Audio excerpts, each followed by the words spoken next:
아저씨, 그렇게 억지로 뚫으려고 하면 절대 안 열려요. 순식간에 금고실 찬물을 끼얹은 듯 조용해졌습니다. 해외에서 급파된 보안 전문가들이 쩔쩔매던 300톤급 특수금고 앞에서 고작 초등학생 진우가 휠리스 운동화를 멈춰 세우며 툭 던진 한마디였습니다. 청소부 자식이라 그런지 도둑질하는 법부터 배웠나 보지? 당장 저 새끼 끌어내. 최태준 상무의 비릿한 욕설과 함께 진우의 아버지는 바닥에 무릎을 꿇어야 했습니다. 대기업의 파산 위기를 막을 유일한 서류가 든 금고, 그리고 그 금고를 열 수 있는 유일한 열쇠가 된 가난한 소년. 5분이면 충분해요. 대신 우리 아빠한테 사과하세요.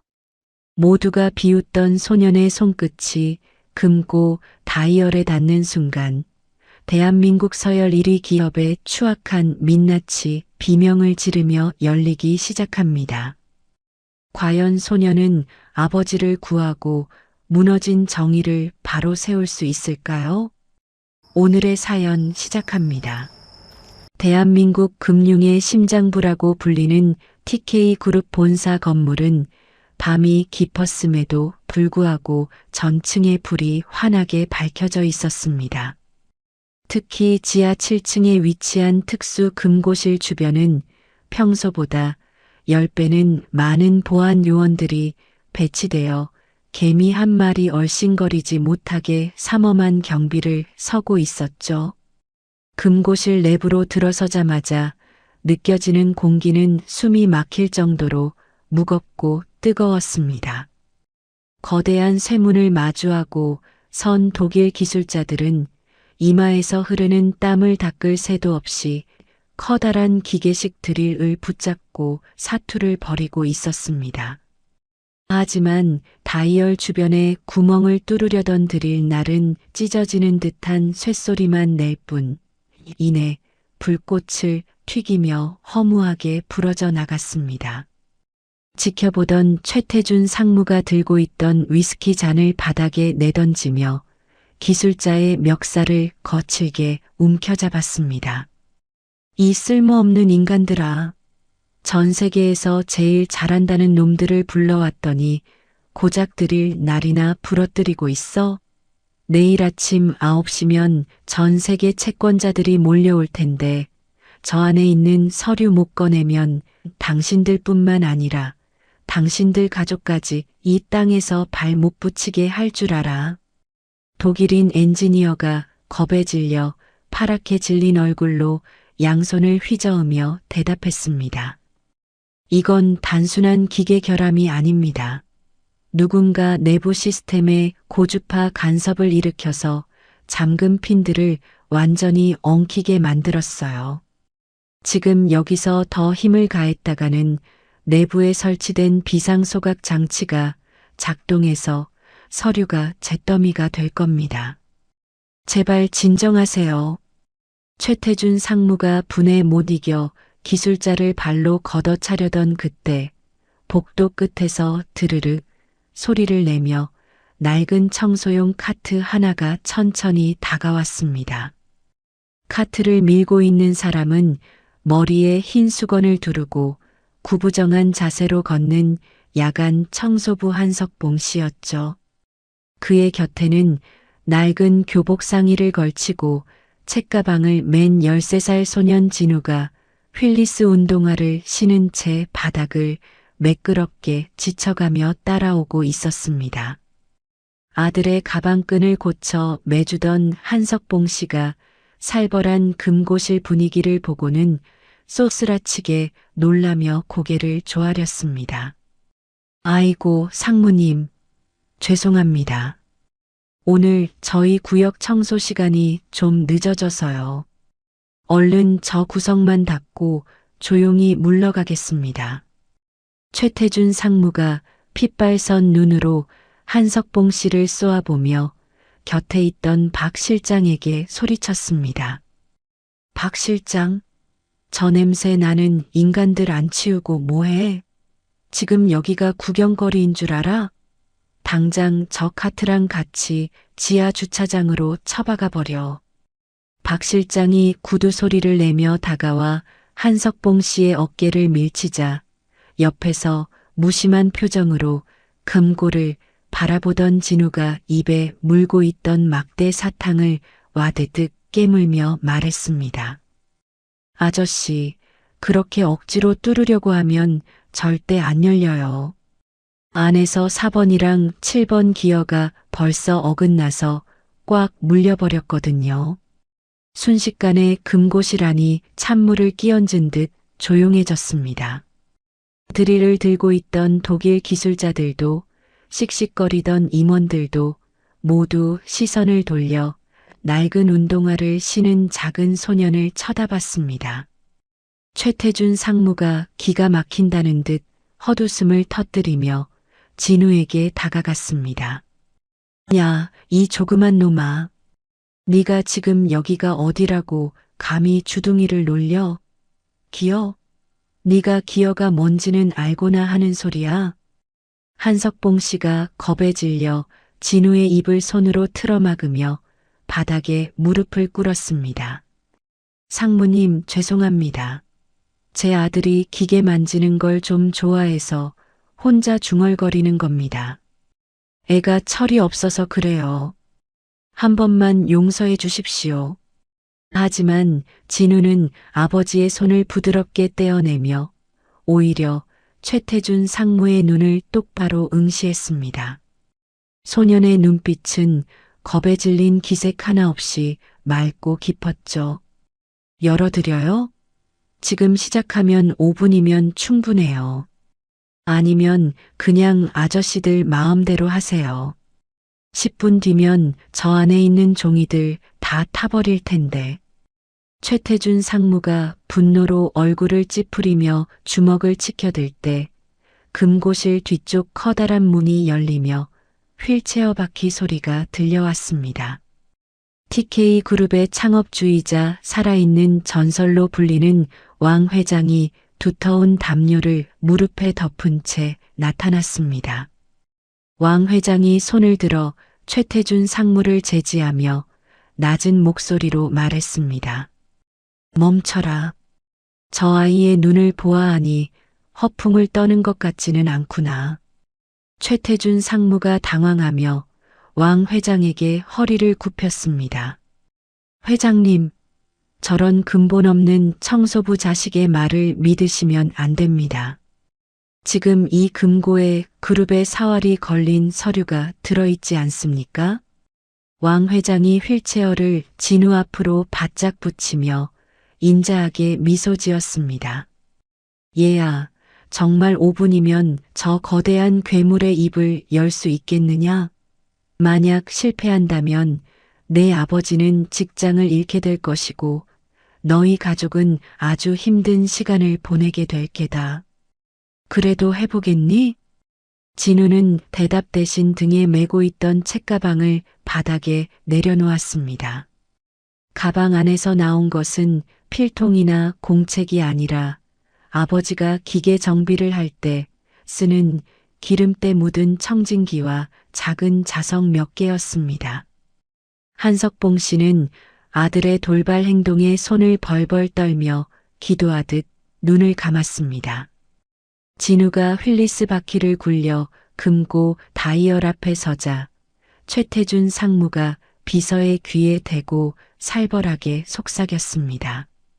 지켜보고 있다가 5분 지나면 바로 저 부자를 끌어내서 지하실로 보내버려. 감히 회장님 앞에서 사기를 쳐? 진우는 청진기를 금고 다이얼 오른쪽 상단에 밀착시켰습니다.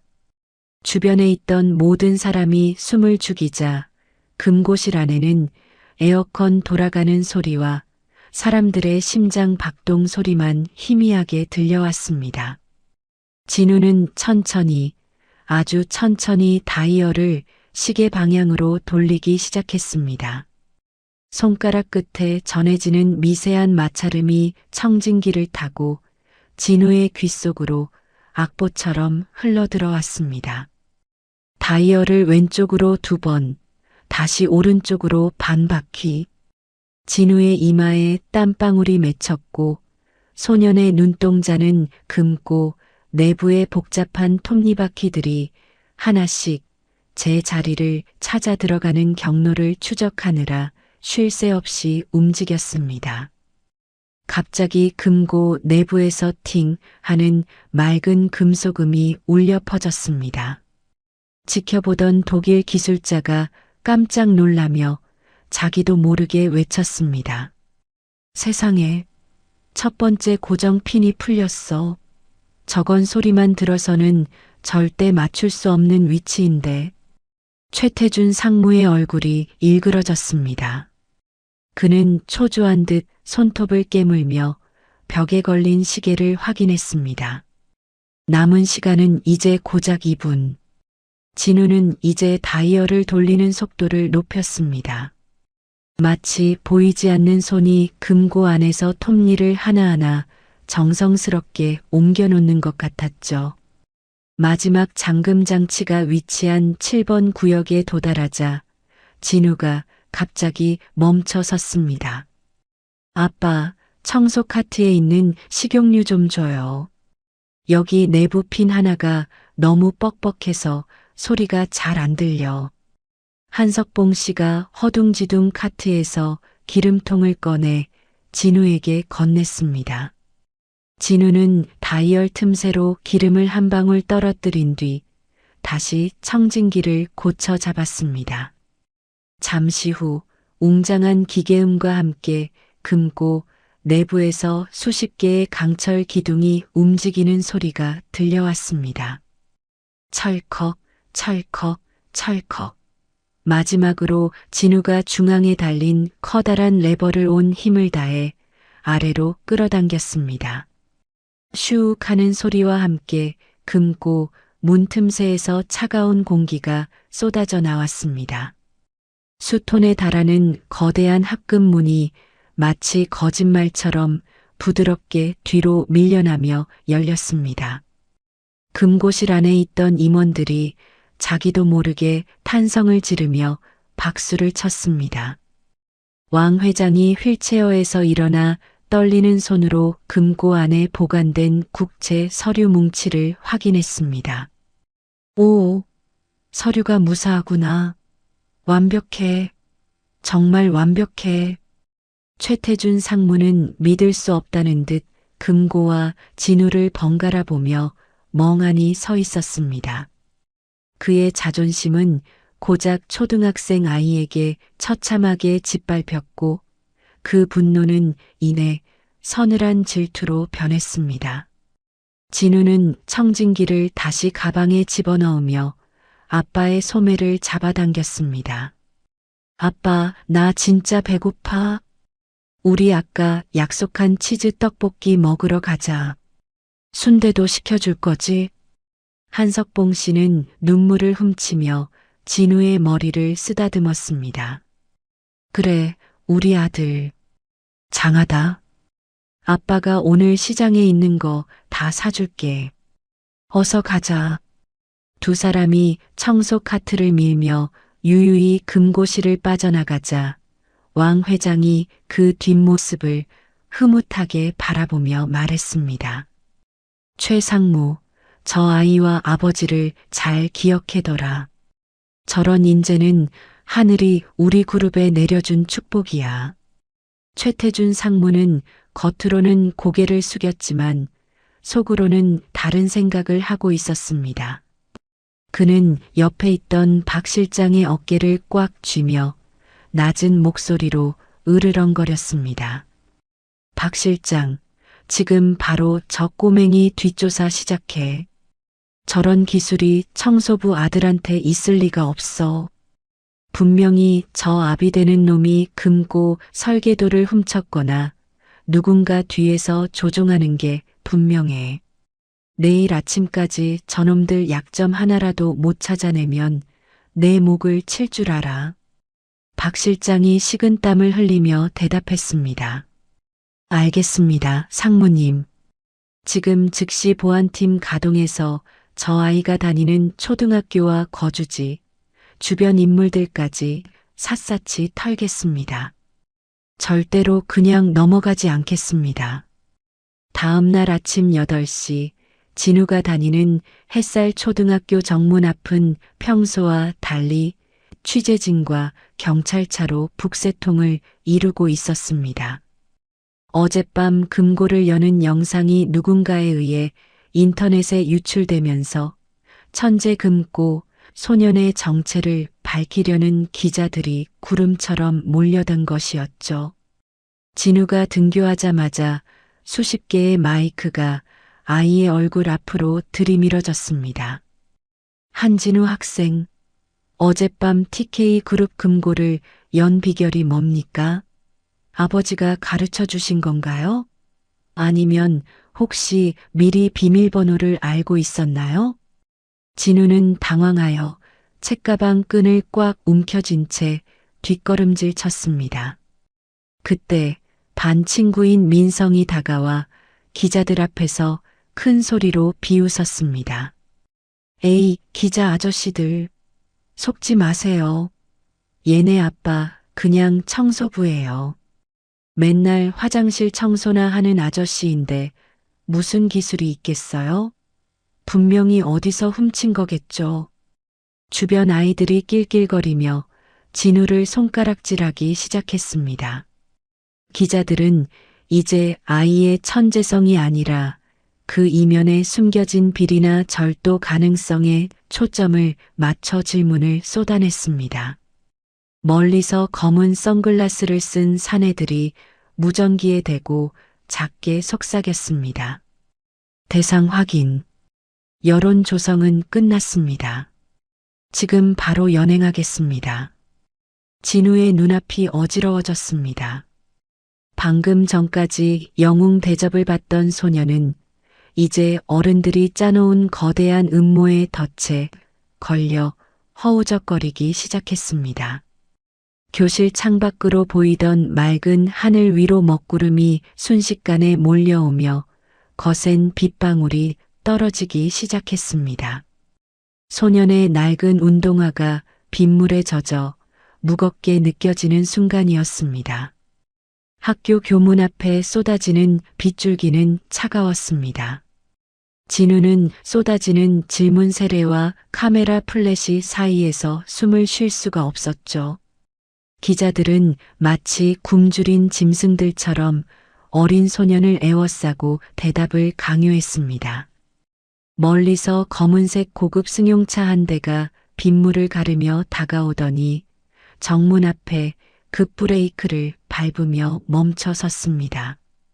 차 문이 열리고 비싼 정장을 차려입은 사내들이 내리자 민성이 그들을 향해 손을 흔들며 외쳤습니다. 여기에요. 우리 아빠 회사 사람들이에요. 저기 저 도둑놈 아들 잡아가세요. 민성의 외침에 기자들이 일제히 사내들에게 마이크를 돌렸습니다. 최태준 상무의 신복인 박 실장이 차가운 눈빛으로 서류 뭉치를 꺼내들며 기자들에게 말했습니다. TK 그룹 법무팀입니다. 어젯밤 발생한 금고 개방 사건은 사전에 치밀하게 계획된 보안 사고로 판명되었습니다. 여기 한석봉 씨가 과거 우리 그룹 정비팀에서 근무하며 빼돌린 기밀 설계도를 아들에게 외우게 한 증거가 있습니다. 진우는 머릿속이 하얘지는 기분을 느꼈습니다. 분명 아빠는 그런 적이 없는데 박 실장이 내민 서류에는 아빠의 지장과 서명이 선명하게 찍혀 있었죠. 기자들이 진우를 보며 다시 소리쳤습니다. 진우 학생, 아빠가 시킨 게 맞나요? 어젯밤 그 연기도 다 연습한 건가요?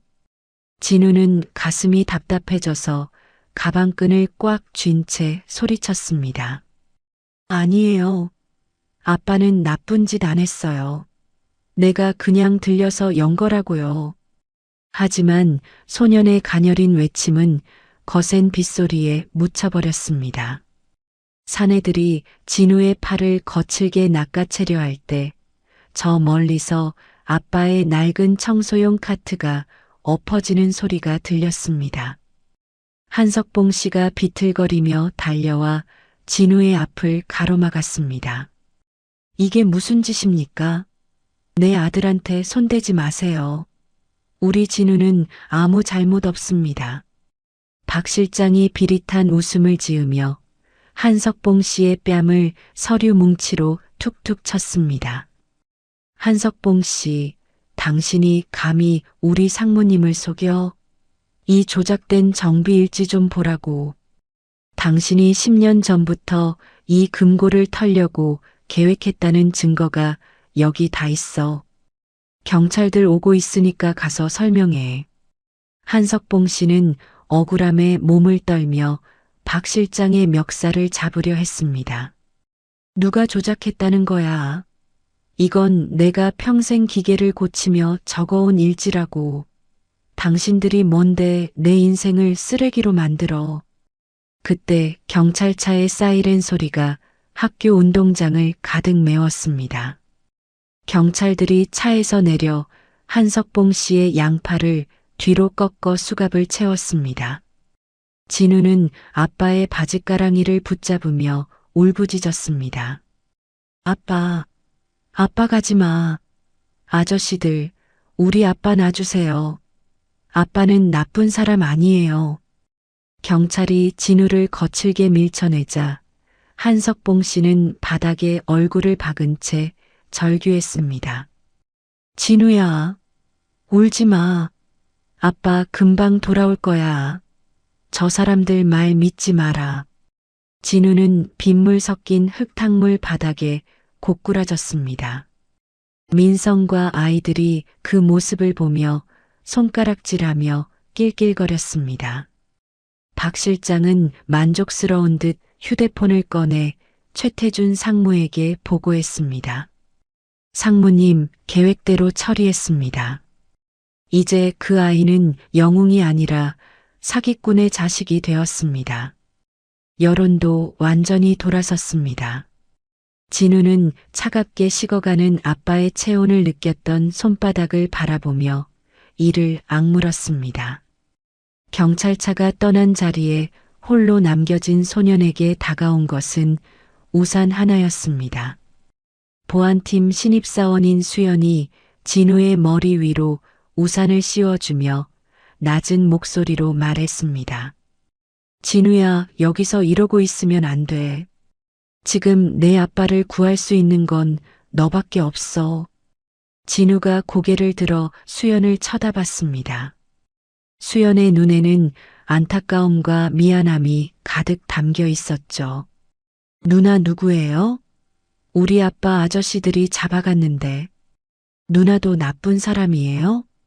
수연이 무릎을 굽혀 진우와 눈을 맞추며 대답했습니다. 아니, 난 너랑 내 아빠를 돕고 싶어. 최 상무님이 하시는 일, 이건 정말 잘못된 거야. 내가 도와줄 테니 나랑 같이 가자. 수연은 진우를 자신의 낡은 자취방으로 데려갔습니다. 벽면 가득 붙은 TK 그룹의 건물 구조도와 보안 일지들을 보며 진우는 눈을 동그랗게 떴습니다. 수연이 따뜻한 코코아 한 잔을 진우에게 건네며 말했습니다. 상무님은 내 천재성이 무서운 거야. 네가 있으면 자기 권력이 흔들릴 거라고 생각하거든. 그래서 내 아빠를 스파이로 몰아서 입을 막으려는 거야. 진우는 코코아 컵을 두 손으로 감싸쥐며 단호하게 말했습니다. 아빠는 절대 거짓말 안 해요. 아빠가 매일 밤 적던 일지, 그거 내가 다 알아요. 기계들이 아프다고 할 때 어떻게 고쳐야 하는지 적어둔 보물지도라고 했단 말이에요. 수연이 고개를 끄덕이며 노트북을 켰습니다. 알아. 그래서 우리가 증거를 찾아야 해. 최 상무님이 내 아빠한테 씌운 혐의가 거짓이라는 증거. TK 그룹 내부망에 접속하면 그날 밤 금고 보안 로그의 원본이 있을 거야. 진우는 수연의 노트북 화면을 뚫어지게 바라봤습니다. 복잡한 숫자와 영어들이 쏟아졌지만 진우의 머릿속에는 그것들이 하나의 거대한 기계 장치처럼 보이기 시작했습니다. 손가락이 자판 위를 춤추듯 움직였습니다. 누나, 여기에요. 0시 15분. 금고 문이 열리기 직전에 누군가 외부에서 강제로 로그를 수정한 흔적이 있어요. 이 IP 주소, 최 상무님 집무실인 것 같아요. 수연이 깜짝 놀라며 진우를 바라봤습니다. 세상에, 네가 이걸 어떻게 찾아냈니? 이건 전문 해커들도 몇 시간은 걸릴 작업인데. 진우는 대답 대신 입술을 굳게 다물었습니다. 아빠를 구해야 한다는 일념이 소년의 잠재력을 폭발시키고 있었죠. 하지만 기쁨도 잠시 자취방 밖에서 거친 발자국 소리와 함께 문을 두드리는 소리가 들렸습니다. 박수연, 안에 있는 거 다 안다. 당장 문 열어. 산업 스파이를 숨겨주는 것도 중죄라는 거 몰라? 박 실장의 목소리였습니다. 수연은 당황하여 진우의 어깨를 밀며 뒷문으로 향했습니다. 진우야, 어서 도망쳐. 이건 내 가방이야. 안에 돈이랑 내 비상 연락처가 있어.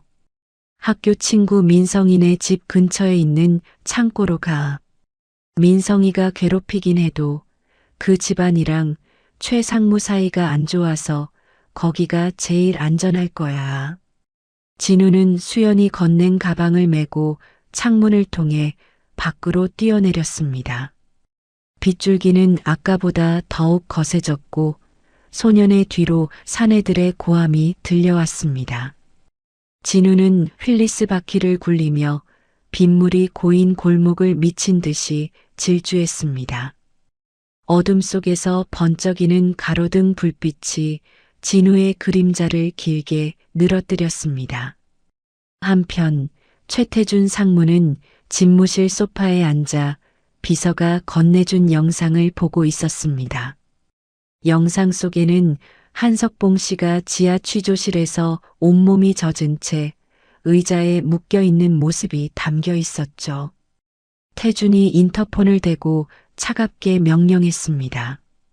한석봉 씨, 고집 좀 그만 피우지 그래. 당신 아들이 지금 길바닥에서 쥐새끼처럼 쫓기고 있다고. 이 계약서에 서명만 하면 아들은 안전하게 학교 다닐 수 있게 해줄게. 당신 아들의 그 귀한 귀를 우리 회사를 위해 바치겠다고 약속하라고. 한석봉 씨는 피 섞인 침을 뱉으며 고개를 가로저었습니다. 절대 안 해. 우리 진우는 당신 같은 괴물들 도구가 아니야. 태준이 조소하며 담배 연기를 화면에 뿜었습니다. 그래, 그럼 할 수 없지. 박 실장, 그 아이를 찾으면 그냥 데려오지 마.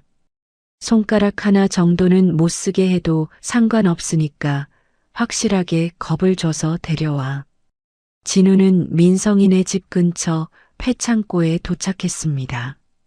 숨이 턱끝까지 차올라 바닥에 주저앉은 소녀는 가방 안에서 아빠의 낡은 열쇠 하나를 발견했습니다.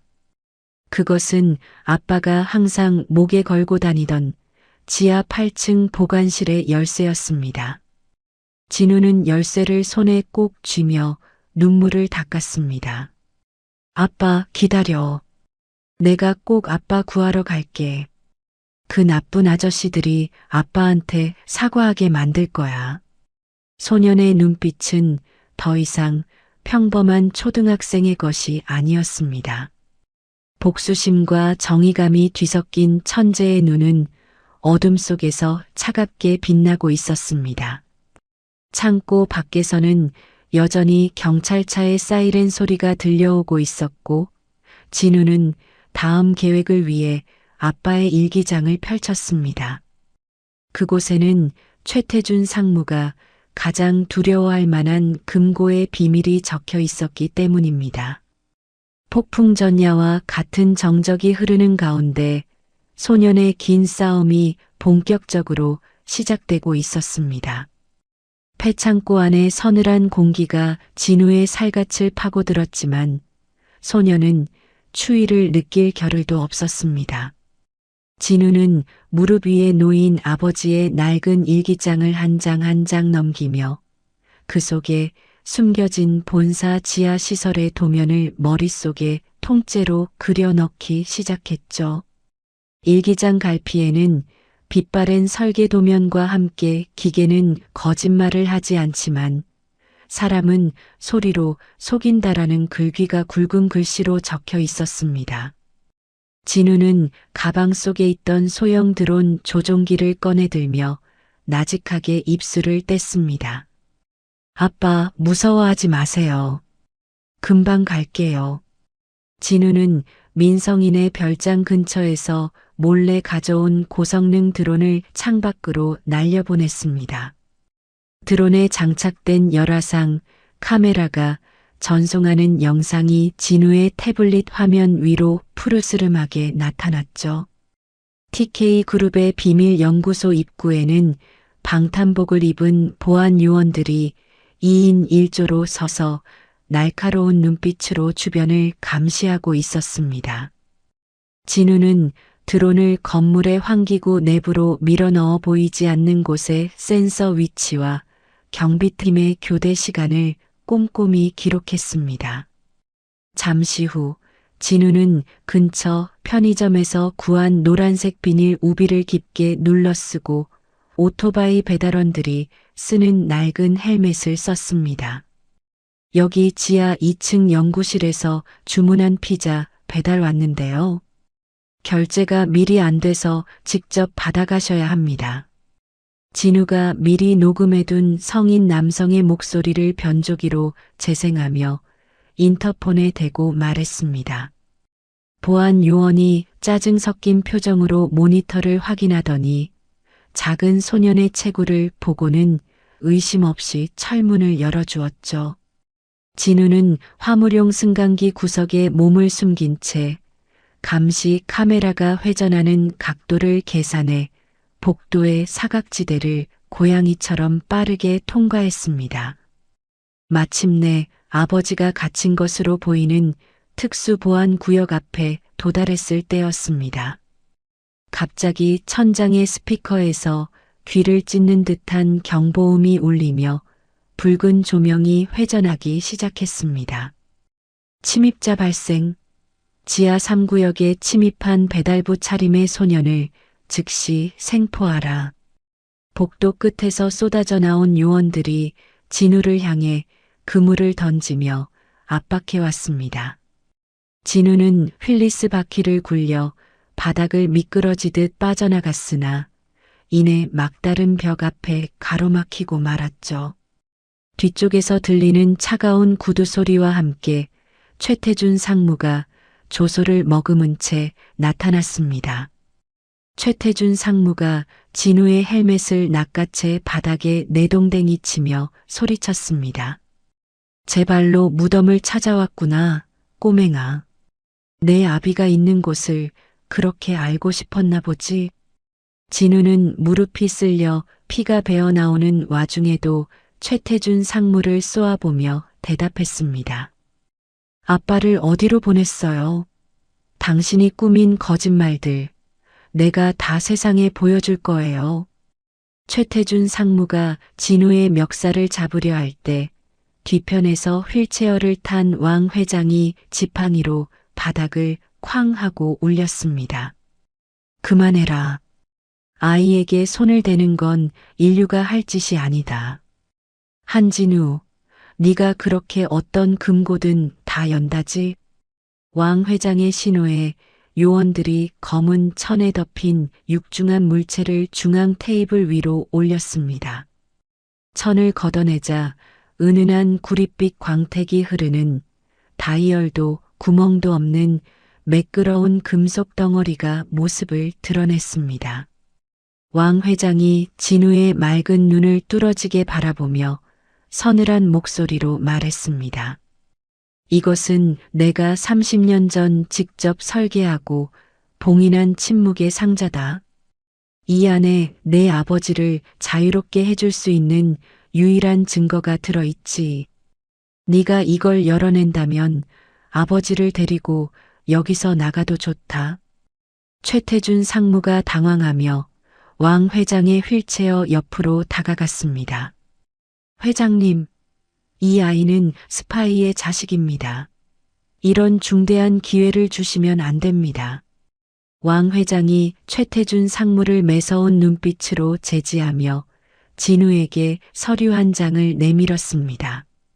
하지만 실패한다면 내 아버지는 영원히 빛을 보지 못할 것이고 너는 네가 가진 그 천재적인 귀를 다시는 쓰지 못하도록 모든 정비 도구를 폐기하고 업계에서 영구히 제명될 것이다.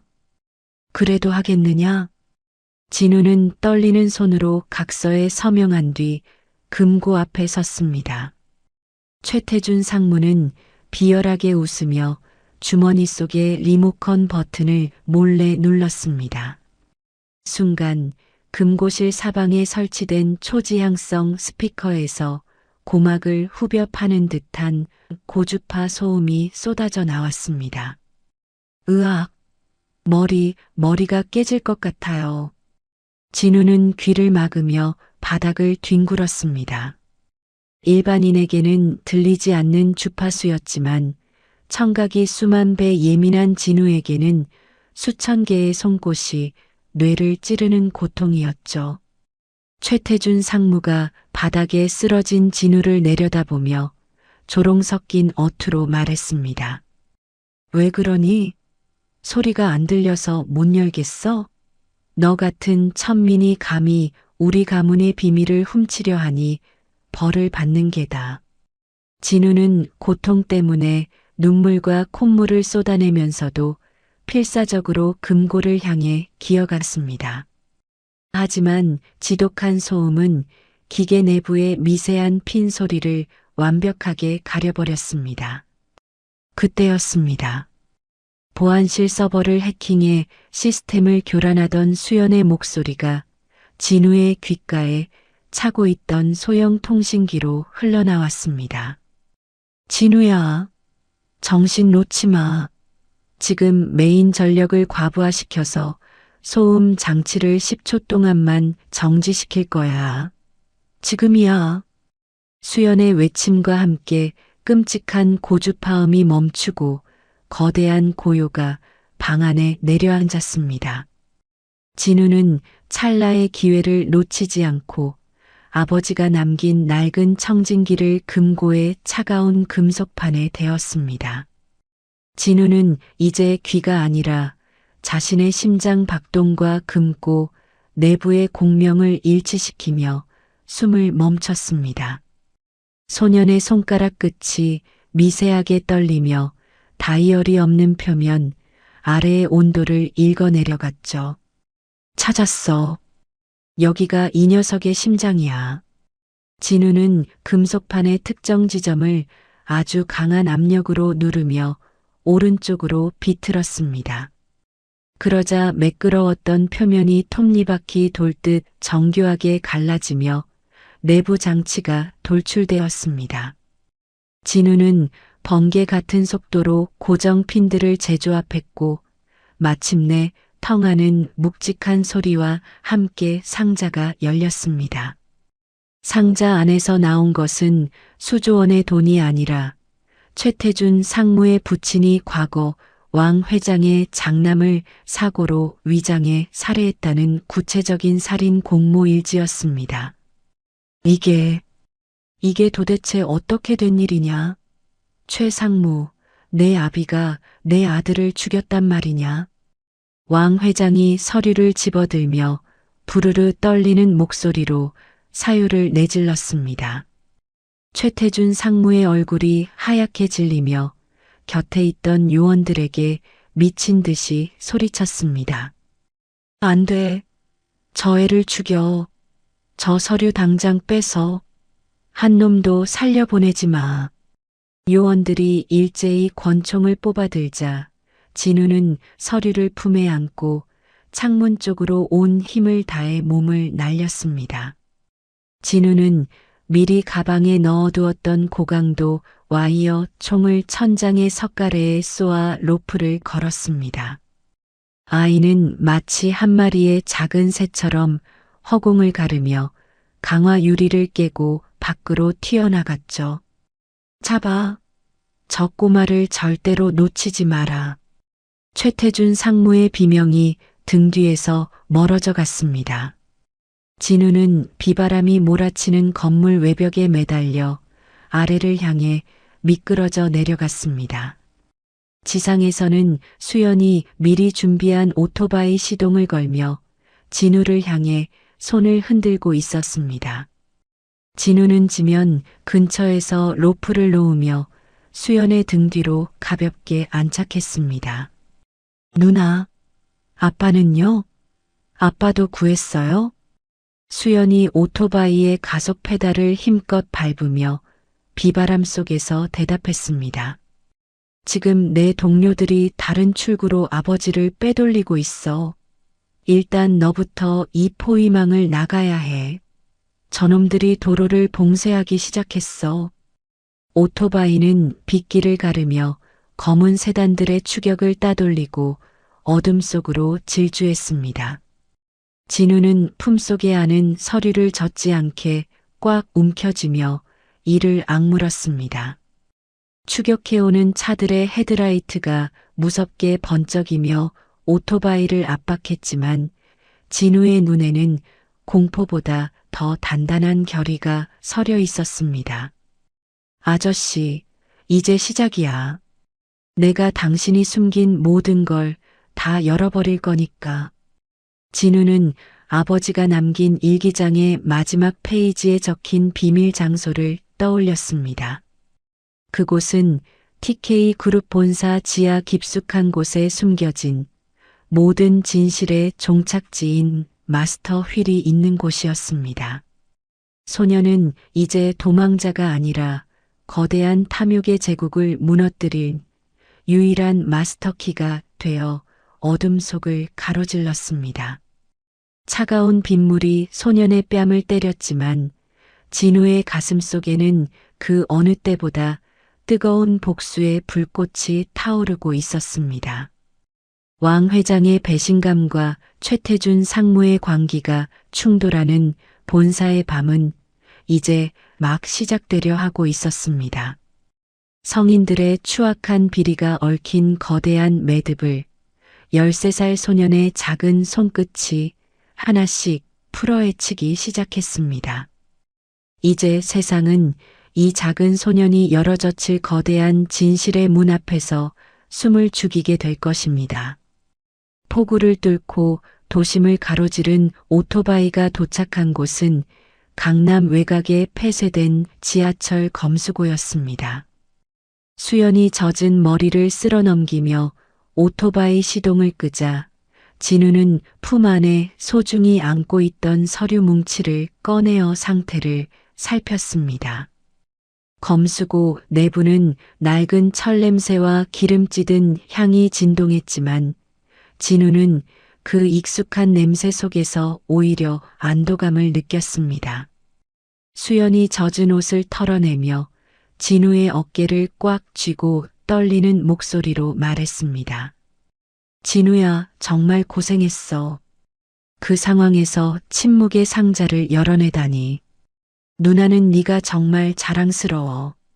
진우는 차가운 손을 비벼 온기를 만들며 수연의 눈을 똑바로 바라보고 물었습니다. 누나, 우리 아빠는요? 분명히 다른 출구로 빼돌렸다고 하셨잖아요. 지금 어디 계신 거예요?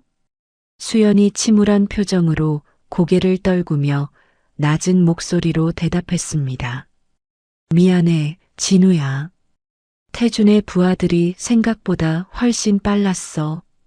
아버지는 지금 본사 지하 8층 특수구역으로 다시 압송되었어. 거긴 일반적인 보안 카드로는 절대 들어갈 수 없는 곳이야. 진우는 절망감에 주먹을 꽉 쥐었지만 이내 고개를 저으며 가방 속에 있던 아버지의 일기장을 다시 펼쳤습니다.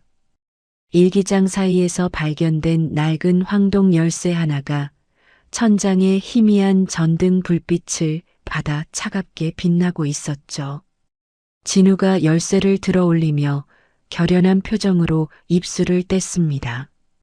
이게 그 보관실 열쇠예요. 아빠가 항상 말씀하셨거든요. TK그룹의 모든 문을 열 수 있는 건 디지털 암호가 아니라 이 낡은 열쇠가 향하는 마스터 휠이라고요. 그때 검수고의 낡은 철문이 끼익 소리를 내며 열리더니 뜻밖의 인물이 모습을 드러냈습니다. 진우를 사기꾼의 자식이라며 비웃던 학교 라이벌 민성이었습니다. 민성은 젖은 우비를 벗어 던지며 수십 대의 최신형 태블릿 PC가 담긴 가방을 바닥에 내려놓았습니다. 수연이 경계하며 민성 앞을 가로막자 민성이 억울하다는 듯 손을 내저으며 말했습니다. 나도 우리 아빠가 최태준 상무 밑에서 비굴하게 굽신거리는 거 보기 싫어. 진우 너 어제 금고 열 때 정말 대단했어. 나도 네가 진짜라는 거 알아. 진우가 의심스러운 눈초리로 민성을 바라보자 민성이 태블릿 하나를 켜서 화면을 보여주며 다급하게 덧붙였습니다. 이거 봐. 지금 최태준이 언론을 다 막았어. 네가 금고를 훔치려 했다는 가짜 뉴스가 도배되고 있다고. 우리가 이기려면 어른들의 방식이 아니라 우리 방식을 써야 해. 진우는 민성이 가져온 장비들과 수연의 해킹 기술을 결합하면 본사의 철통 같은 보안망을 뚫을 수 있다는 사실을 직감했습니다. 진우가 민성의 손을 잡으며 단호한 어조로 말했습니다. 민성아, 도와줘. 내가 본사 지하로 들어가서 마스터 휠을 돌리는 동안 너는 이 모든 과정을 인터넷에 생중계해줘. 세상 사람들이 직접 보게 만드는 거야. 민성이 눈을 빛내며 고개를 세차게 끄덕이고는 장비를 세팅하기 시작했습니다. 걱정 마. 내가 우리 집안 인맥 동원해서 서버 안 터지게 준비할게. 누나는 본사 보안실 로그 좀 교란해줘요. 수연은 진우의 몸에 초소형 카메라와 고성능 마이크를 부착해주며 아이의 옷깃을 정돈해 주었습니다. 수연이 진우의 눈을 맞추며 간절한 어조로 당부했습니다. 진우야, 본사 지하 8층은 소리가 전혀 들리지 않는 무향실이야. 네가 소리를 듣지 못하면 금고를 여는 게 불가능할 수도 있어. 그래도 갈 수 있겠니? 진우는 아버지가 물려준 청진기를 목에 걸며 희미하게 미소 지었습니다. 소리가 안 들리면 진동을 보면 돼요. 아빠가 그랬거든요. 기계는 입이 없어도 온몸으로 말을 한다고요. 폭우가 잠시 소강 상태에 접어든 새벽 2시, 진우는 본사 건물의 외벽 배수관을 타고 소리 없이 올라갔습니다. 민성이 보낸 드론이 실시간으로 보안 요원들의 위치를 전송했고 진우는 고양이처럼 유연하게 창틀을 넘어 환기구 안으로 몸을 던졌습니다. 좁고 어두운 환기구 안에서 진우는 자신의 거친 숨소리를 죽이며 오직 손끝의 감각에 의지에 전진했습니다. 마침내 지하 8층 마스터 휠룸 앞에 도달했을 때 진우는 온몸의 털이 곤두서는 듯한 기이한 압박감을 느꼈습니다. 수연의 경고대로 그곳은 어떤 메아리도 존재하지 않는 완벽한 침묵이 지배하는 진공과도 같은 공간이었죠. 진우가 마스터 휠 앞에 서자 숨겨져 있던 모니터가 켜지며 최태준 상무의 얼굴이 나타났습니다. 최태준 상무가 비릿한 웃음을 지으며 화면 너머에서 빈정거렸습니다. 결국 여기까지 왔구나. 쥐새끼 같은 놈. 하지만 여긴 소리가 전혀 들리지 않는 곳이지.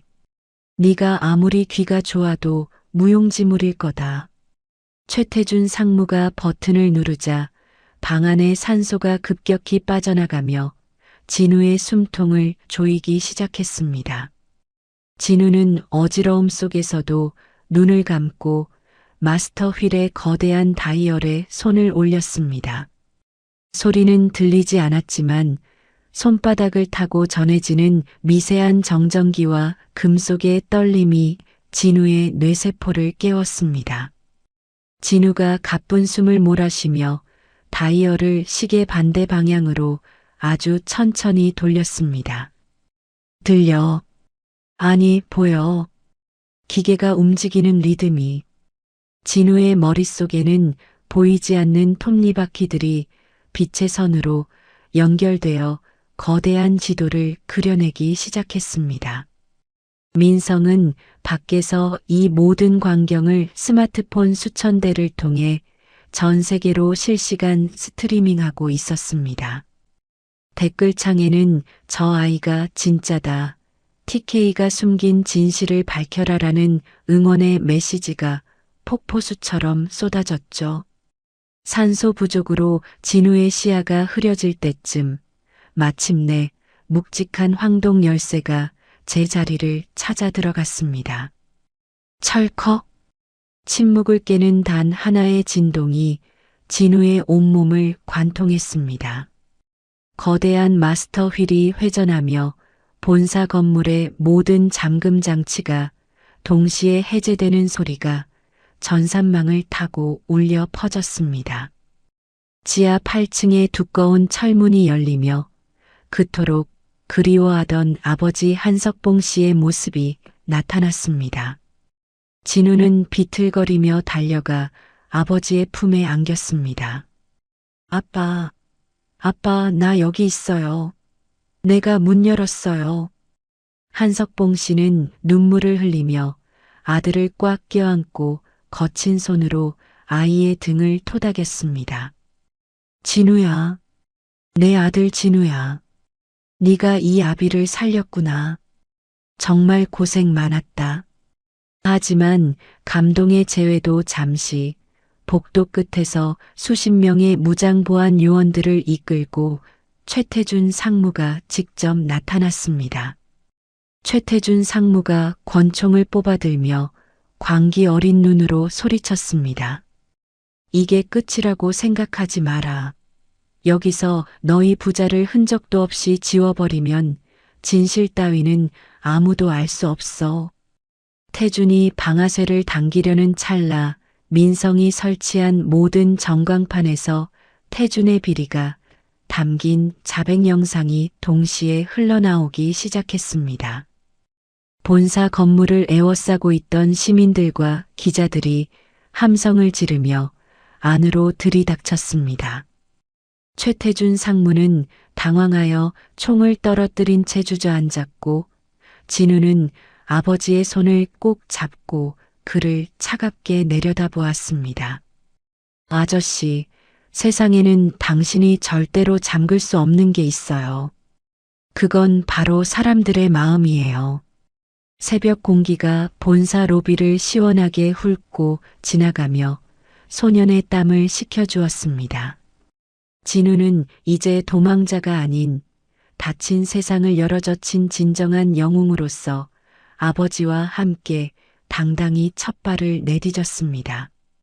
TK 그룹 본사 1층 로비는 마치 거대한 전쟁터가 승리의 축제로 변한 듯한 기묘한 열기로 가득했습니다.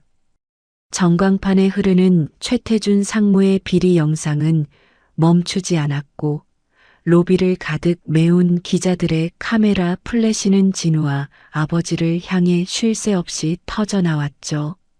한석봉 씨는 아들의 어깨를 감싸 안은 채 거칠게 숨을 몰아쉬며 감격에 젖어 있었습니다.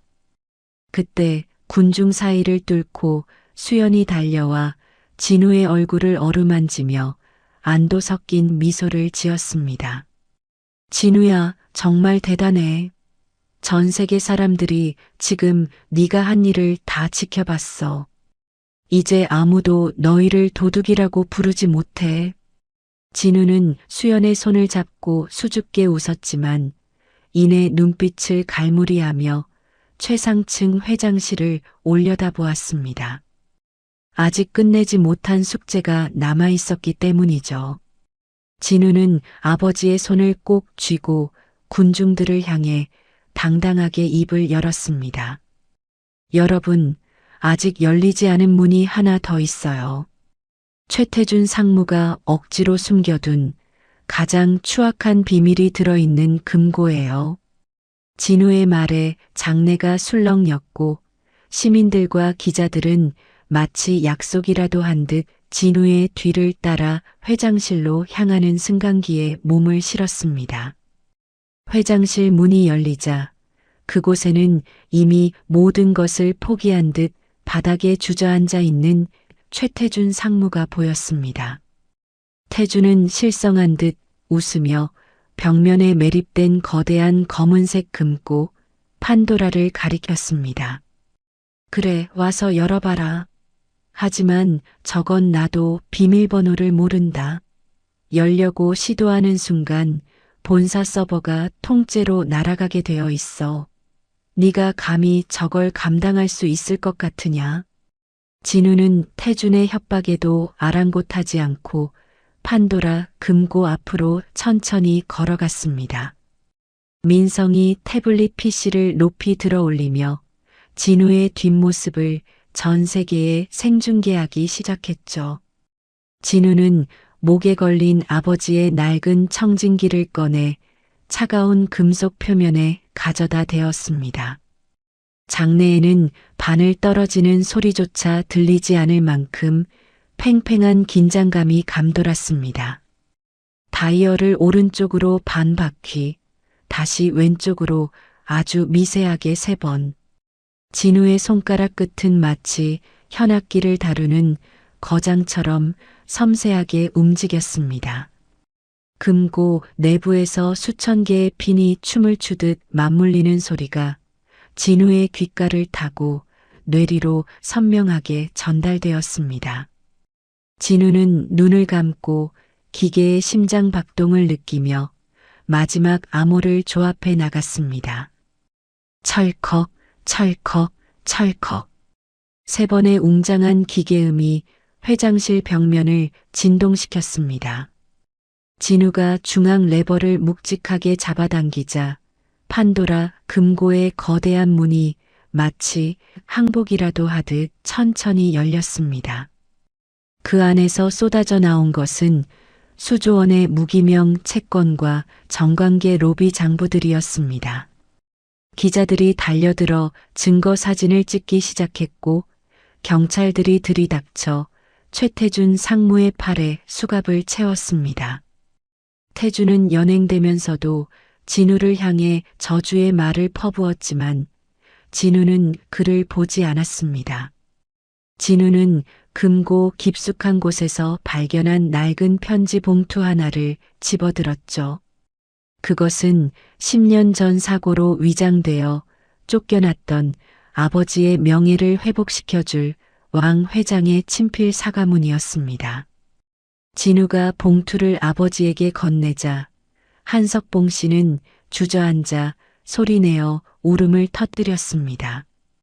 진우야, 고맙다. 이 아비의 억울함을 네가 다 풀어주었구나.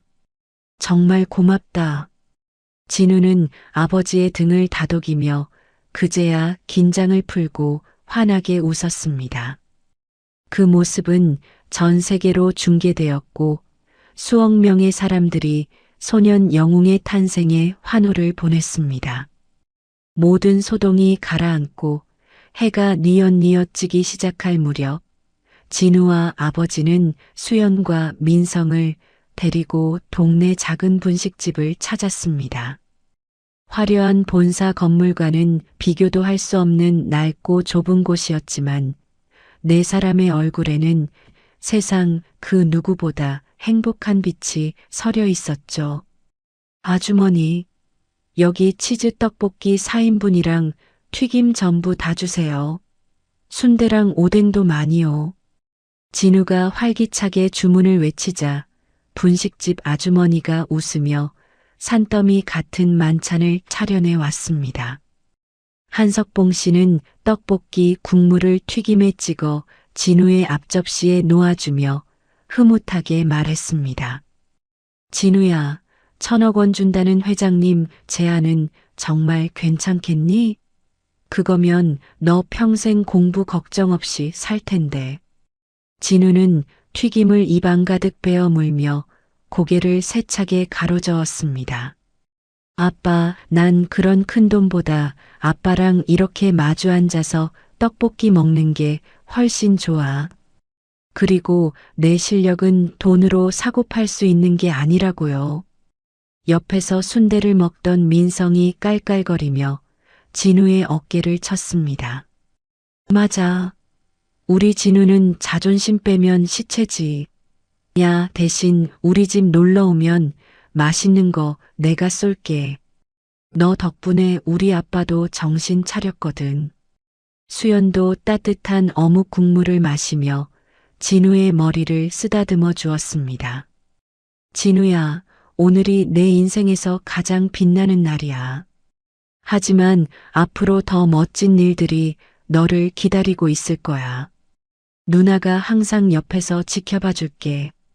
창밖으로 붉은 노을이 길게 드리워지며 네 사람의 그림자를 분식집 벽면에 따뜻하게 그려 넣었습니다.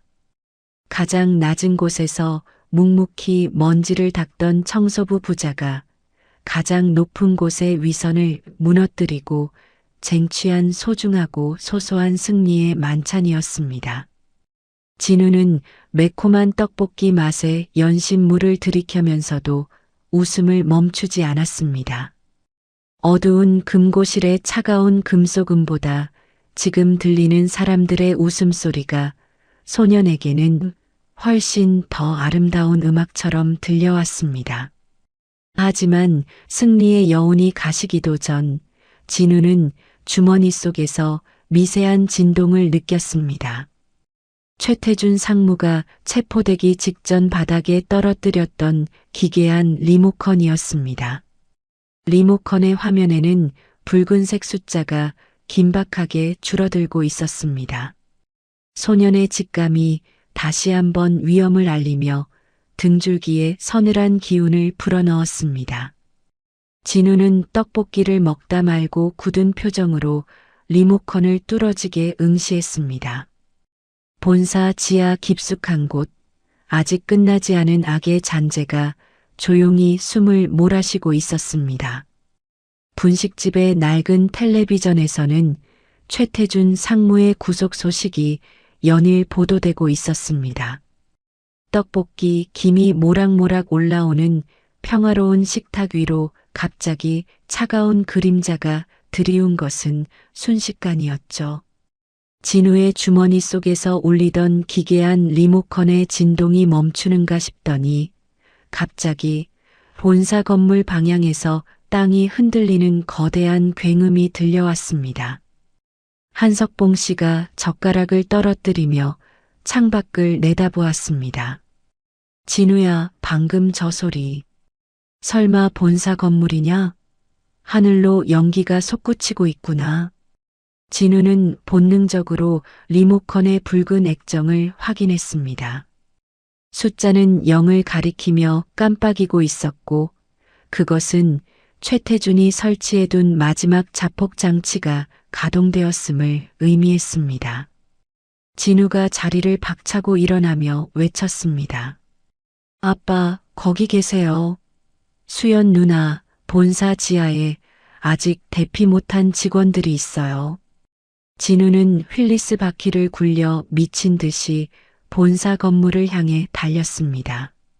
수연과 민성도 뒤를 따랐지만 아이의 속도를 따라잡기엔 역부족이었죠.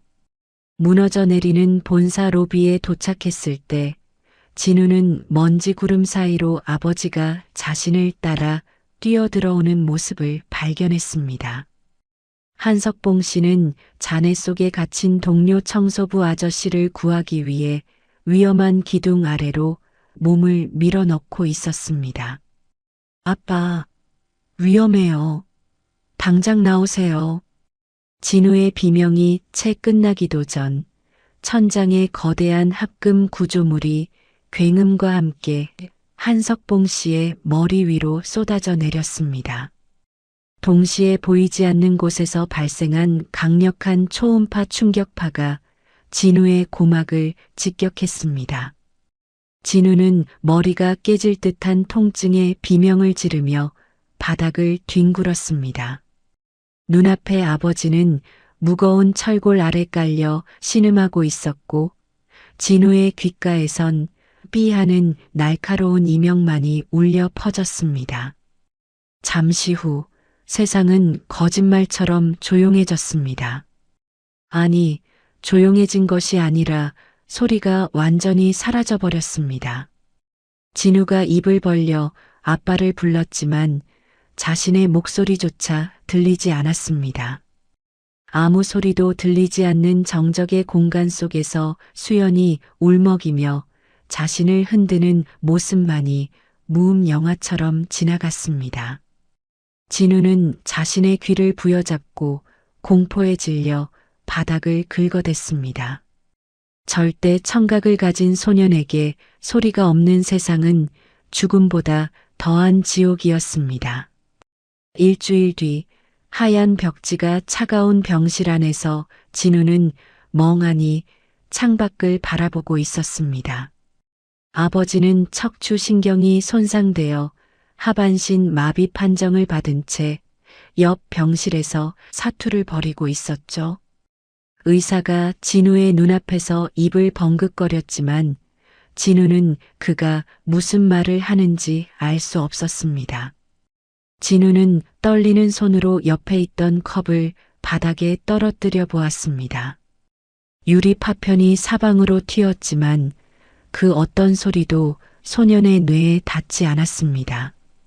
진우는 침대 구석으로 몸을 웅크리며 고개를 파묻었습니다. 그때 병실 문이 거칠게 열리며 검은 양복을 입은 사내들이 들이닥쳤습니다. 그들은 수연을 밀쳐내고 진우의 침대를 에워쌌습니다. 적의 리더로 보이는 사내가 진우의 턱을 거칠게 치켜들고 협박장이 적힌 종이를 눈앞에 들이밀었습니다. 종이에는 굵은 글씨로 마스터키 암호를 내놓지 않으면 내 아버지를 죽이겠다라고 적혀 있었죠. 최태준의 배우인 그림자 위원회가 본격적으로 움직이기 시작한 것이었습니다. 진우는 소리가 들리지 않는 공포 속에서 눈물을 흘리며 고개를 가로저었습니다. 사내는 비웃으며 진우의 보물인 낡은 청진기를 바닥에 던지고 구두굽으로 짓밟아 으깨버렸습니다. 아빠의 유일한 유산이 부서지는 모습을 보며 진우는 심장이 찢어지는 듯한 고통을 느꼈습니다. 사내들은 진우를 휠체어에 강제로 앉혀 아버지가 있는 중환자실 앞으로 데려갔습니다. 유리창 너머로 산소호흡기에 의지해 숨을 헐떡이는 아버지의 모습이 보였습니다. 적의 리더는 시계의 타이머를 보여주며 10분이라는 시간을 주었습니다. 병원 전체의 통신은 차단되었고 전력조차 그들의 통제하에 놓여 산소호흡기의 배터리 경고등이 깜빡이기 시작했습니다. 수연은 구석에서 입이 막힌 채 눈물로 호소하고 있었고 민성은 보이지 않았습니다. 진우는 부서진 청진기 조각을 손에 쥔 채 바닥에 주저앉아 절망했습니다. 소리가 들리지 않는데 어떻게 금고를 열고 아빠를 구한단 말인가. 소년의 천재성은 소리와 함께 사라진 것만 같았습니다. 그때였습니다. 유리창 너머로 의식을 잃어가던 한석봉 씨가 미세하게 손가락을 움직였습니다. 진우는 본능적으로 아빠의 손을 쳐다봤습니다. 아빠는 소리 없는 입모양으로 아주 천천히 하지만 단호하게 말하고 있었습니다. 진우야, 너 자신을 믿어. 소리가 없어도 너는 할 수 있어. 아빠의 떨리는 입술이 그려내는 궤적이 진우의 가슴에 박혔습니다. 진우는 눈물을 닦고 아빠의 손등 위에 자신의 손을 포개었습니다. 진우는 눈을 감았습니다. 소리가 들리지 않자 오히려 다른 감각들이 깨어나기 시작했습니다. 차가운 병실 바닥에서 느껴지는 비상 발전기의 미세한 진동, 아빠의 심장이 뛰며 만드는 공기의 떨림. 진우는 아빠의 손등에서 느껴지는 미세한 맥박을 통해 아빠의 의지를 읽어냈습니다. 그것은 모스 부호보다 더 정확한 생명의 울림이었습니다. 진우는 자리에 일어나 적들이 내민 노트북 앞에 앉았습니다. 그들은 진우가 굴복한 줄 알고 쾌재를 불렀지만 진우의 생각은 달랐습니다. 진우는 키보드 위에 손을 올리고 눈을 감은 채 본체에서 느껴지는 정전기의 흐름을 감지했습니다. 기계가 살아 움직이며 만드는 아주 미세한 떨림들이 진우의 손끝을 통해 뇌로 전달되었습니다. 진우는 이제 소리가 아닌 시각적 진동으로 세상을 재구성하기 시작했습니다. 모니터의 픽셀이 미세하게 떨리는 주기를 계산해 적들의 암호 체계를 무너뜨려 나갔습니다. 소년의 손가락은 소리가 들릴 때보다 더 정교하고 빠르게 움직였습니다. 하지만 시간은 야속하게 흘러 산소호흡기의 배터리 잔량은 1%만을 가리키고 있었습니다. 적의 리더가 총구를 진우의 관자놀이에 대며 마지막 경고를 보냈습니다. 그는 손가락으로 셋을 세며 방아쇠를 당길 준비를 했죠. 진우는 그 순간에도 오직 아빠의 맥박에 모든 신경을 집중했습니다. 아빠의 심장이 멈추기 전 이 모든 악의 사슬을 끊어내야만 했습니다. 진우의 이마에서는 식은땀이 비오듯 흘러내렸고 병실의 정적은 소름 끼칠 정도로 무겁게 아이를 짓눌렀습니다. 진우는 최후의 암호 한 자리를 입력하기 전 적의 리더를 똑바로 응시했습니다. 아무 소리도 들리지 않았지만 진우는 확신할 수 있었습니다. 자신이 이긴다는 것을. 소년의 손가락이 엔터키를 누르는 순간 병원 복도 전광판에 예상치 못한 문구가 나타나기 시작했습니다. 적들의 모든 통신 장비가 폭발적인 고주파음을 내뿜으며 과부하로 타버리기 시작했고 용병들은 귀를 막으며 비명을 질렀습니다. 소리 없는 세상에서 진우만이 그 아비규환 속에서 평온하게 아빠의 손을 잡고 있었습니다. 어둠이 짙게 깔린 병동 복도에는 그림자 위원회 소속 용병들의 거친 숨소리가 가득했습니다.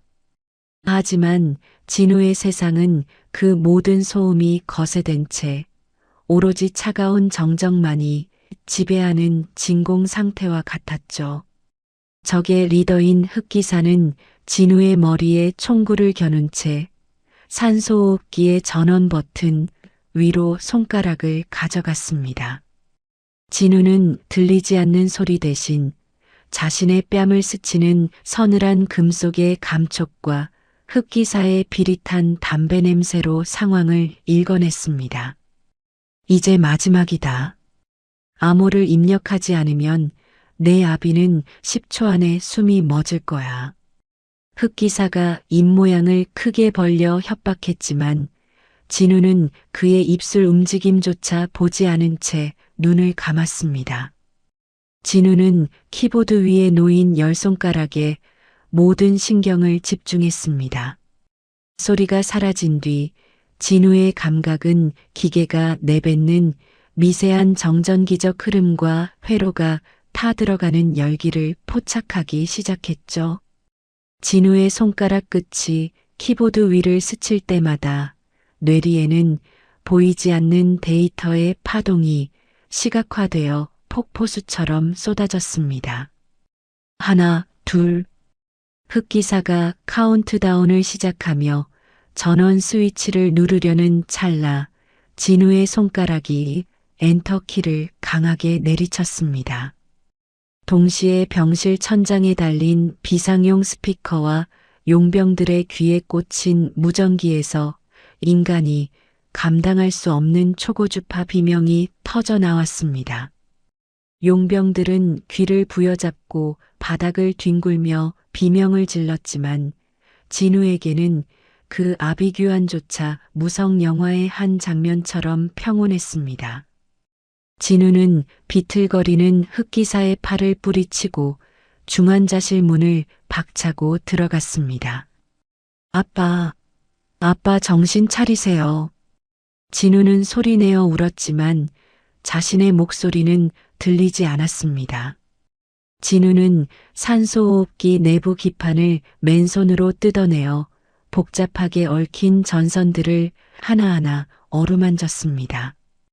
배터리 잔량이 0%를 가리키며 멈춰버린 기계를 향해 진우는 자신이 가져온 비상용 배터리 팩을 연결하고 회로의 접점을 손톱으로 긁어 강제 점화시켰습니다. 철컥거리는 진동이 기계 몸체를 타고 진우의 손바닥으로 전해졌습니다. 그것은 기계가 다시 숨을 쉬기 시작했다는 세상에서 가장 아름다운 생명의 신호였습니다.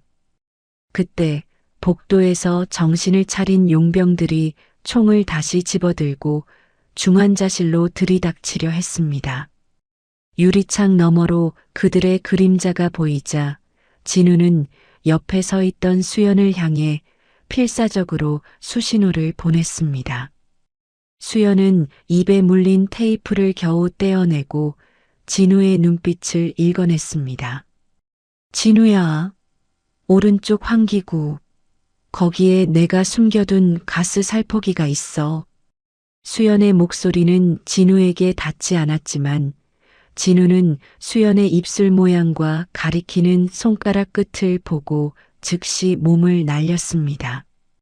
진우는 환기구 덮개를 단 3초 만에 뜯어내고 내부에 숨겨진 특수 진압용 가스 밸브를 개방했습니다.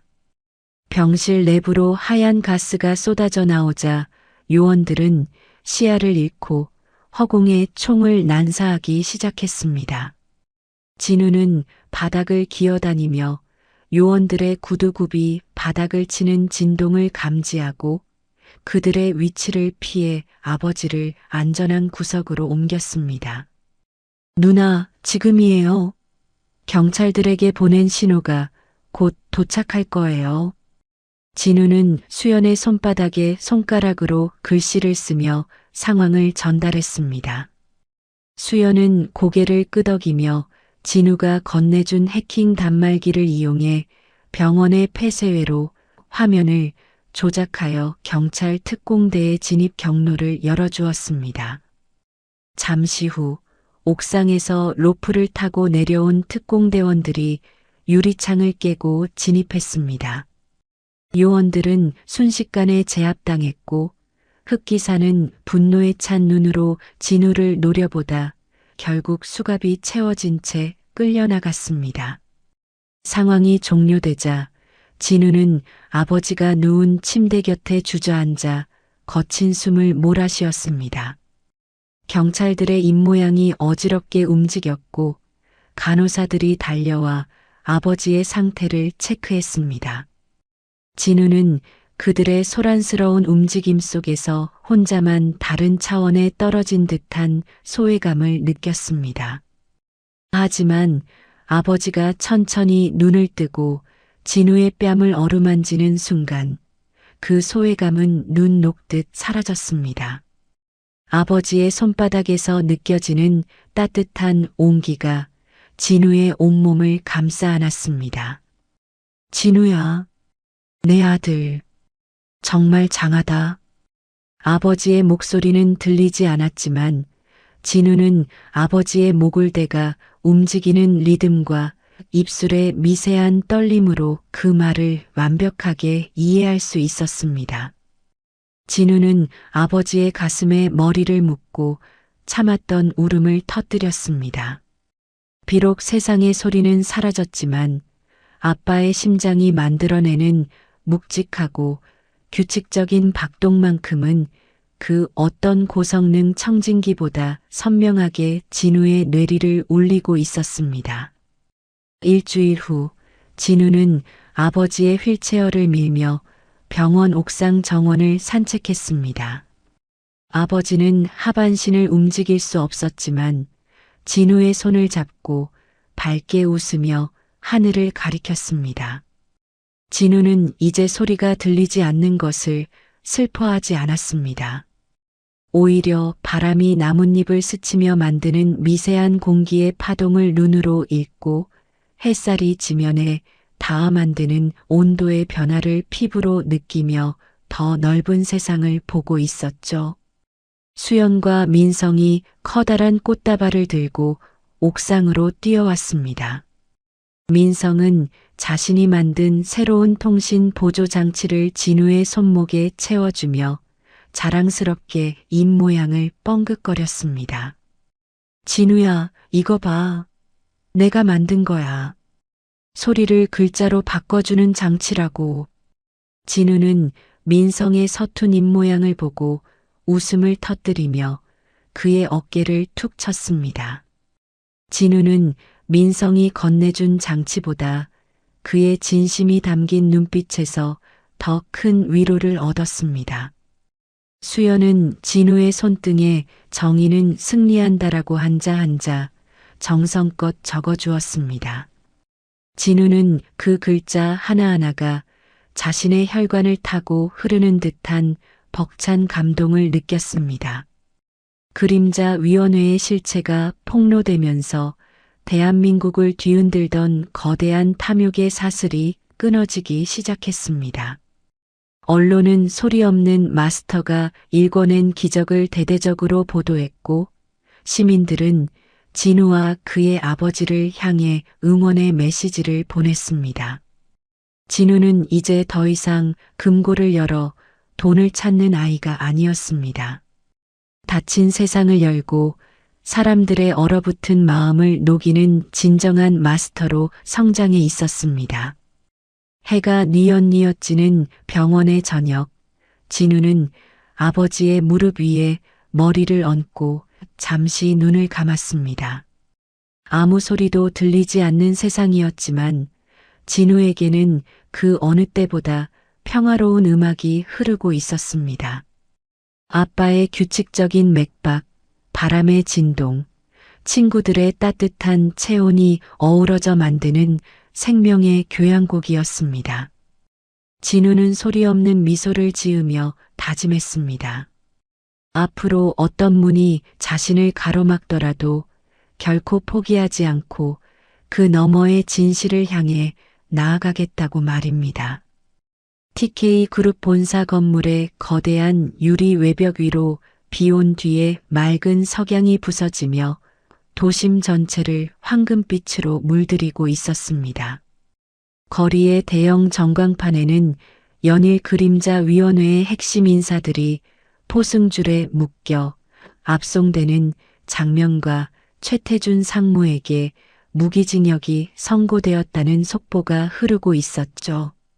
하지만 정작 그 거대한 폭풍의 중심에 서 있던 소년 진우는 평소와 다름없이 낡은 책가방을 메고 아버지의 휠체어를 밀며 공원의 한적한 산책로를 걷고 있었습니다. 비록 세상의 소리는 여전히 진우에게 닿지 않는 고요한 정적의 상태였지만 소년의 눈은 그 어느 때보다 맑게 빛나며 나뭇잎의 흔들림과 사람들의 발걸음이 만드는 공기의 파동을 정교하게 읽어내고 있었습니다. 진우야, 이제 정말 긴 싸움이 끝났구나. 아빠는 네가 다치지 않고 이렇게 곁에 있는 것만으로도 세상 모든 걸 다 가진 것 같단다.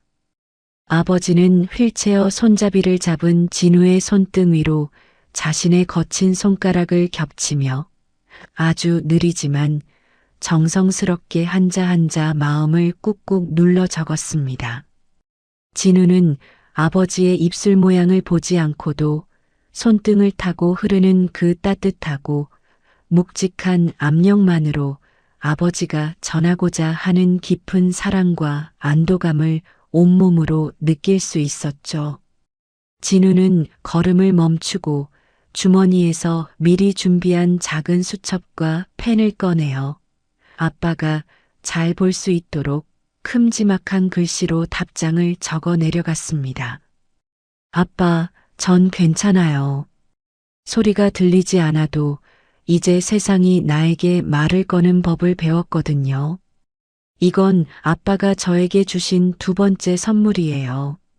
다음 날 오전 10시, 진우는 수연과 민성의 호의를 받으며 다시 한번 TK그룹 본사 로비에 발을 들이게 되었습니다. 로비에는 이미 수백 명의 직원이 좌우로 길게 늘어서서 소년 영웅의 등장을 기다리고 있었고 휠체어를 탄 왕 회장이 직접 승강기 앞까지 내려와 진우를 맞이했습니다.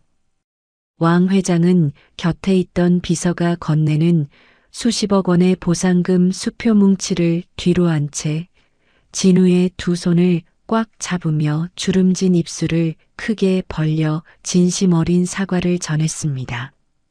한진우 군, 자네 덕분에 우리 그룹이 잃어버렸던 영혼을 되찾았네.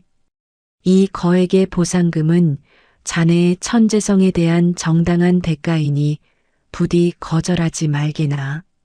그리고 자네가 앞으로 어떤 공부를 하든 우리 재단이 끝까지 방패가 되어주겠네. 진우는 수표를 쳐다보지도 않은 채 미리 준비해온 정중한 거절의 편지를 왕 회장의 손바닥 위에 올려두었습니다. 편지에는 보상금은 전국의 가난한 청소부 자녀들이 꿈을 포기하지 않도록 장학금으로 써주세요. 저는 대신 아빠의 이름이 적힌 명예복직 수료증 하나면 충분합니다라는 문구가 적혀 있었죠.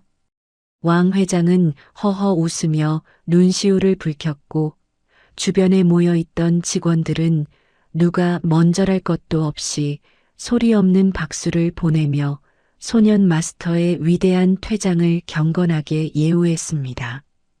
민성은 옆에서 최신형 태블릿을 높이 치켜들며 진우에게 커다란 글자를 띄워 장난스럽게 너스레를 떨었습니다.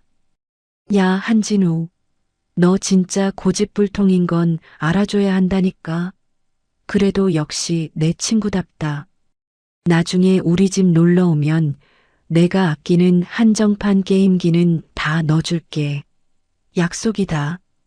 진우는 민성의 우스꽝스러운 표정과 과장된 몸짓을 보고 소리 없이 어깨를 들썩이며 환하게 웃었습니다.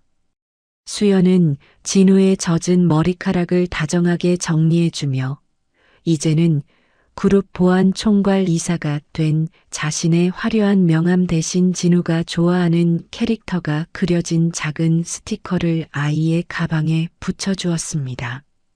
수연의 눈에는 진우를 처음 만났을 때 느꼈던 미안함과 죄책감 대신 동료를 향한 깊은 신뢰와 든든한 애정이 가득 담겨 있었습니다. 진우는 수연의 손을 가볍게 흔들며 입모양으로 나직하게 누나, 정말 고마워요라고 답하며 따뜻한 작별의 인사를 나누었습니다. 일주일의 시간이 더 흐르고 진우는 드디어 다시 평범한 초등학교 6학년 학생의 일상으로 돌아가게 되었습니다. 학교 복도를 지날 때면 여전히 아이들이 멈춰서서 수군거리기도 했지만 진우는 이제 귀가 들리지 않는 덕분에 그들의 시기 어린 말들조차 부드러운 공기의 흐름으로 치부하며 대수롭지 않게 넘길 수 있었습니다. 민성은 학교 정문에서 휠리스 바퀴를 굴리며 기다리다 진우가 나오자마자 어깨동무를 하며 앞장섰습니다. 두 소녀는 나란히 바퀴를 굴려 동네 어귀의 작고 낡은 골목 안쪽으로 향했는데 그곳에는 아버지가 새로 문을 연 작은 열쇠 가게가 자리 잡고 있었습니다. 가게 입구에는 세상에 닫힌 마음을 열어드립니다 라는 소박하고 투박한 나무 간판이 걸려 있었고 그 주변으로는 이웃들이 축하의 의미로 가져다 놓은 화분들이 싱그럽게 피어 있었죠. 가게 안으로 들어서자 오래된 기름 냄새와 쇠붙이가 부딪히는 특유의 향기가 진우의 코끝을 기분 좋게 간지럽혔습니다. 아버지는 휠체어에 앉아 정밀 선반 앞에서 자물쇠의 홈을 깎고 있다가 아들이 들어오는 진동을 느끼고는 작업을 멈춘 채 환한 미소로 반겨주었습니다.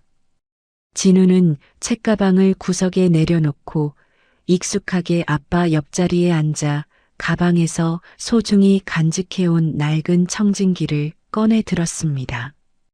비록 귀로는 그 어떤 금속의 마찰음도 들려오지 않았지만 청진기를 타고 손가락 끝으로 전달되는 톱니바퀴의 미세한 떨림은 진우에게 그 어떤 고성능 오디오보다 선명하고 웅장한 생명의 노래가 되어 울려 퍼졌습니다. 그때 가게 문에 달린 작은 종이 격렬하게 흔들리며 낡은 코트를 걸친 한 여인이 어린 딸의 손을 꼭 잡은 채 안으로 뛰어들어왔습니다. 여인은 눈물이 범벅이 된 얼굴로 아버지를 향해 절박하게 입모양을 뻥긋거리며 도움을 요청했습니다. 사장님, 제발 좀 도와주세요. 저희 집 금고가 갑자기 잠겼는데 그 안에 내일 당장 필요한 우리 아이 심장 수술비가 들어있어요. 제발 열어주세요. 아버지는 당황하며 하반신을 움직일 수 없는 자신의 다리를 가리키려 했지만 진우가 먼저 자리에서 벌떡 일어나 청진기를 가방에 챙겨 넣으며 여인의 앞을 막아섰습니다. 진우는 여인에게 다가가 고개를 깊게 끄덕이며 안심하라는 눈빛을 보내고는 민성에게 부탁해 여인의 상황을 정확히 수어로 통역하게 했습니다. 민성은 이제 진우의 전용 통역사가 된 듯 능숙한 손놀림으로 여인의 주소와 금고의 상태를 진우에게 전달했습니다. 진우는 여인의 집으로 향하는 길에 붉게 물든 저녁 하늘을 올려다보며 소리 없는 세상 속에서 오히려 더 또렷하게 들려오는 운명의 소리에 귀를 기울였습니다. 소녀는 이제 확신하고 있었습니다. 자신의 천재적인 재능은 대기업의 수조원을 지키기 위해서가 아니라 이렇게 평범한 이웃들의 눈물을 닦아주고 막힌 희망을 뚫어주기 위해 하늘이 내린 축복이라는 것을 말입니다. 여인의 낡은 연립주택 거실에는 투박하고 무거운 구식 금고 하나가 마치 거대한 벽처럼 놓여 있었습니다. 진우는 금고 앞에 무릎을 꿇고 앉아 눈을 지시 감은 뒤 아버지가 물려준 청진기를 차가운 금속 표면에 가져다 대었습니다. 장내에는 어떤 소리도 들리지 않았지만 진우의 손바닥을 타고 전해지는 금고 내부의 미세한 진동은 마치 살려달라고 아우성치는 아이의 울음소리처럼 선명하게 느껴졌습니다. 진우는 다이얼을 아주 부드럽고 천천히 마치 갓 태어난 아기의 여린 손을 잡듯 조심스럽게 돌려나가기 시작했습니다. 들려요. 아니, 손끝으로 느껴져요. 이 무거운 철문 너머에 들어있는 간절한 희망의 무게가 진우의 열 손가락 끝에서 단 한 번의 묵직하고 규칙적인 떨림이 관통하는 순간 철컥하는 경쾌한 진동과 함께 금고 문이 스르르 열렸습니다. 여인은 금고 안에 든 돈뭉치를 가슴에 안고 바닥에 주저앉아 오열했고 진우의 손을 붙잡으며 연신 고개를 숙여 감사한 마음을 전했습니다. 진우는 쑥스러운 듯 머리를 극적이며 여인의 딸에게 주머니에 있던 알사탕 한 알을 건네주고는 다시 밖으로 나왔습니다. 어느덧 거리는 가로등이 하나둘 켜지며 소년의 앞길을 따뜻한 주황빛으로 밝혀주고 있었습니다. 에필로그의 마지막 막이 서서히 내릴 무렵 진우는 자신의 방 책상 앞에 앉아 아버지가 쓰던 낡은 일기장의 빈 페이지를 펼쳤습니다. 그곳에는 세상에 열리지 않는 금고는 없다. 다만 그 속에 진실을 마주할 정직한 열쇠가 필요할 뿐이다라는 새로운 각오가 적혀 있었습니다.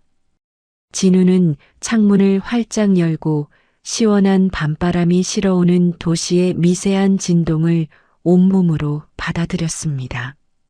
비록 귀는 들리지 않아도 진우는 이제 온 세상을 그 누구보다 깊고 넓게 듣고 있었습니다. 소녀는 책상 위에 놓인 청진기를 부드럽게 어루만지며 내일 또 누군가의 닫힌 문을 열어주고 상처받은 마음을 어루만져 줄 준비를 마쳤습니다. 멀리서 들려오는 대도시의 소음은 소년에게 닿지 않았지만 진우의 심장은 그 어느 때보다 힘차고 규칙적으로 고동치고 있었습니다. 닫힌 문을 열고 마침내 진실과 마주하게 된 소년 마스터 한진우의 위대한 여정은 이제 막 진정한 의미의 시작을 전 세계에 알리고 있었습니다. 세상의 모든 금고가 잠든 고요한 밤, 소년은 미소 지으며 불을 껐지만 어둠 속에서도 진우의 눈은 내일 열릴 새로운 희망을 향해 반짝반짝 빛나고 있었습니다. 금고 안의 차가운 금속음보다 사람의 따뜻한 박동 소리가 더 위대하다는 것을 보여준 소년 마스터. 진우의 이야기 어떻게 들으셨나요? 세상은 흔히 금고 속에 든 문서와 돈이 그 사람의 가치라고 말하지만 오늘 우리는 그 두꺼운 철문을 열 수 있는 가장 정직한 열쇠가 바로 소년의 순수한 용기와 아버지에 대한 사랑이었다는 사실을 보았습니다. 가장 낮은 곳에서 묵묵히 먼지를 닦던 청소부 부자가 대기업의 위선을 무너뜨리고 쟁취한 소박한 떡볶이 한 그릇처럼 우리 삶에서도 진정으로 지켜야 할 가치는 화려한 보석이 아니라 곁에 있는 소중한 사람들의 온기가 아닐까 싶습니다. 비록 우리 앞에 현실이라는 금고가 때로는 꽉 막혀 열리지 않는 것처럼 보일지라도 진우가 보여준 것처럼 포기하지 않고 진심을 다해 두드린다면 반드시 희망이라는 이름의 문은 열릴 것입니다. 오늘 진우와 아버지가 보여준 그 따뜻한 기적이 영상을 보시는 여러분의 삶 속에서도 가득하기를 진심으로 소망합니다. 이 이야기를 끝까지 들어주신 분이 계시다면 잘 들었다고 댓글 하나만 남겨주세요. 감사합니다. 선생님의 가정에 항상 행복이 가득하시고 건강하시길 바랍니다.